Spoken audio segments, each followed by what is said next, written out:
Hello friend, back to Bhavani life style. இந்த chicken வந்து நேற்று சாயங்காலம் வச்சேன் ஃப்ரெண்ட்ஸ். நான் என்ன தப்பு பண்ணிட்டேன், இதில் மறந்து நான் 2 தடவை மிளகாத்தூள் போட்டுட்டேன் போல். பாவம், இவர் ரொம்ப விரும்பி சிக்கன் சாப்பிடுவார். கடைசியில் 2 வாய் சாப்பாடும் சாப்பிட அந்த அளவு காரமாக தட்டில் சாப்பாடு போட்டுட்டு 2 வாய் சாப்பிட்டு அப்படியே கொண்டு கீழே கொண்டு நாய்ங்களுக்கு வச்சுட்டாரு. ரொம்ப கஷ்டமாயிட்டு. ஏன்னா நேற்று சண்டே நான் கடைக்கும் போல் வீட்டில் இருந்து போல மத்தியானமும் சாப்பிட சொன்னால் சிக்கன் கிரேவி ரைஸ் பண்ணி நைட்டில் வந்து சாப்பிடுவேன்னு சாப்பிட ரொம்ப கஷ்டமாயிட்டு. அதனால் இப்போ நான் என்ன செய்ய போகிறேன்னா, ஓடி போய் ஒரு தேங்காய் வாங்கிட்டு வந்துட்டேன். கொஞ்சம் தேங்காய் அரைச்சி கொஞ்சோண்டு உருளைக்கிழங்கு கட் பண்ணி போட்டு எதனா செய்யலாம்னு நினைக்கிறேன். இந்த தேங்காவை விட குடுமி தான் பெருசு. இங்கே வச்சு நம்ம யூஸ் பண்ணால் அந்த அதுக்கு செடிக்குள்ளே விழுந்து வீடெல்லாம் பொடியாயிரும். நீங்கள் என்னைக்காவது சமையல் இப்படி மிஸ்டேக் பண்ணியிருக்கீங்களா? எனக்கு இதுதான் ஃபர்ஸ்ட் டைம்.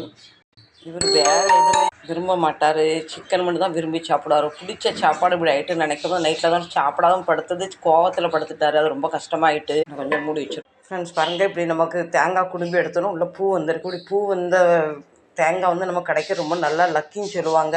உங்களுக்கு இது விளையாட்டாக இருக்குது, விளையாட்டு கிடையாது, உண்மைதான். வாங்க தேங்காய் உடைச்சிரும். இங்கே முளப்பு இருக்குது, இங்கே ஒன்றுமே இல்லை. இங்கே பூ இருந்தால் ரொம்ப லக்கின்னு சொல்லுவாங்க. நம்ம எல்லா விஷயத்துலையுமே லக்கி இல்லாமல் ஆகிட்டோம்.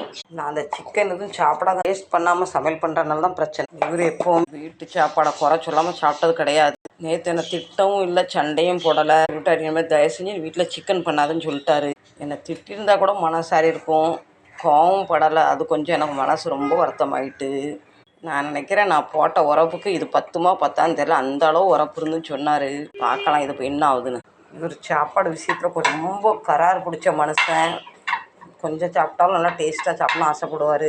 நீங்கள் அந்த மாவை கிண்டுவீங்களா, அப்படியே அள்ளி ஊற்றுவீங்க? அப்படியே தான் ஊற்றுறேன், நல்லா புசு புசுன்னு வரும் இட்லி. ரொம்ப நாள் கழிச்சு இட்லி செய்கிறேன். உங்கள் வீட்டில் என்ன பிரேக்ஃபாஸ்ட்? மீண்டும் தப்பு பண்ண போகிறோம் போல்.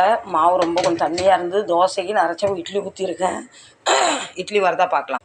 எதுவுமே நமக்கு வாழ்க்கையில் சரியாக அமையல, சரியாக நடக்கலைன்னு விட்டுட்டு உட்காரக்கூடாது. இந்த சிக்கன் குழம்பு மாதிரி அது மீண்டும் மீண்டும் சரி பண்ண நம்ம முயற்சி பண்ணிக்கிட்டே இருக்கணும். இப்போ நம்ம சிக்கன் குழம்பு சூப்பராக ரெடி ஆகிட்டு. இட்லி வருமோ வராதுன்னு பயந்தேன். நல்லா பஞ்சு மாதிரி சூப்பராக சாஃப்டாக வந்து வெந்துட்டா வேகலான்னு ஒரு ஓட்டை பார்த்தா தெரிஞ்சிடும். வெந்துட்டு சூப்பராக வெந்துட்டு ஃப்ரெண்ட். நான் சொன்னாலும் அதான் பயந்து இது நடக்காது, இது விட்டுட்டு உட்காரக்கூடாது, முயற்சி பண்ணிக்கிட்டே. வாழ்க்கையில் எந்த அளவு முயற்சி பண்ணுறோமோ அந்த அளவு நம்ம சக்ஸஸ் அடைஞ்சிக்கிட்டே இருப்போம். பயந்துடாதீங்க, சொந்துடாதீங்க. நமக்குள்ள பொருள் நமக்கு கிடைக்கும். நமக்கு இப்படி நடந்துகிட்டே நினச்சி தலையில் கை வச்சு கீழே உட்காராமல் அதுக்கு என்ன சொல்யூஷன் பார்த்து செஞ்சால் எல்லாமே வாழ்க்கையில் சரியாகும்.